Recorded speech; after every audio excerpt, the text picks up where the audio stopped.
একদিন সকালে ছোট্ট একটা গ্রামে বেজে উঠল বাজ পাখির ডানা ঝাপটানোর শব্দ।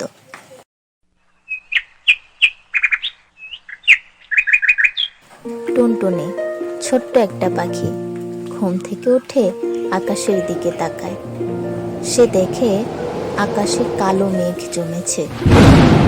টুনটুনি চিৎকার করে বলল, আজ তো বৃষ্টি হবে, আহা বৃষ্টিতে ভিজে মজা করব। ওর বন্ধু খ্যাক খ্যাক করে উড়ে এসে বলল, তুই বৃষ্টিতে ভিজবি? সাবধানে থাকিস, জাদুর বৃষ্টি হবে আজ। জাদুর বৃষ্টি? সেটা আবার কি? কই আগে কখনো শুনিনি তো। হ্যাঁ, আজকে বৃষ্টিতে যে ভিজবে সে একদিনের জন্য কোনো প্রাণীর রূপ নিতে পারবে। এই কথা শুনে টুনটুনির মাথায় খেলে গেল দুষ্ট এক বুদ্ধি। তাহলে আমি বাঘ হব, বাঘ হয়ে জঙ্গলে ঘুরে বেড়াবো। ঠিক দুপুরেই বৃষ্টি নামলো।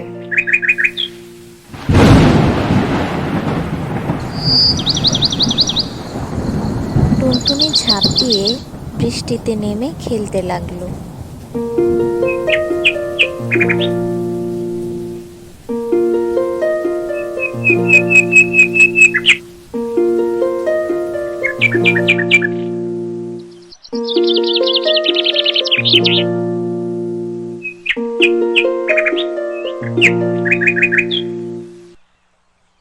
কিছুক্ষণের মধ্যেই সে দেখলো সে বড় একটি বাঘ হয়ে গেছে। আরে আমি তো সত্যি সত্যি বাঘ হয়ে গেছি। সে গর্জন করে উঠল।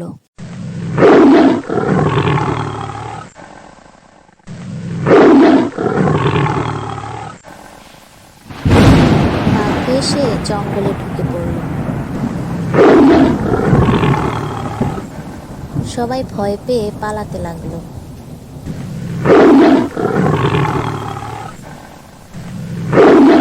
হরিণ, খরগোশ, ইঁদুর সবাই দৌড়াতে শুরু করলো।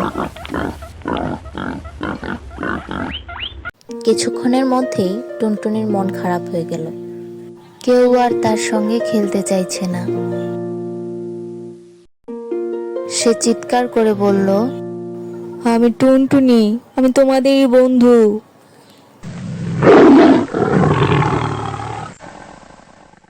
কিন্তু বাঘের গলায় কেউ তাকে বিশ্বাস করলো না।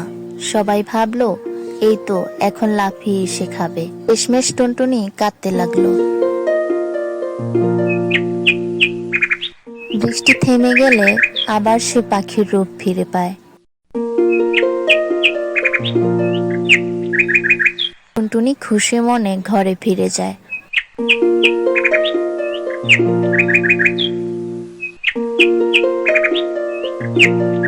ঘরে ফিরলে মা বললেন, দেখেছো, শুধু মজা করার জন্য অন্য রূপ ধারণ করাটা সবসময় ভালো না, নিজের মতো থাকাই সবসময় ভালো। টুনটুনি হেসে বলল, ঠিক বলেছ মা, আমি এখন থেকে টুনটুনি হয়েই খুশি।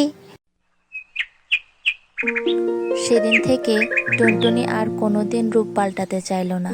সে বন্ধুদের নিয়ে রোজ খেলতো, উপভোগ করত নিজের মতো করে।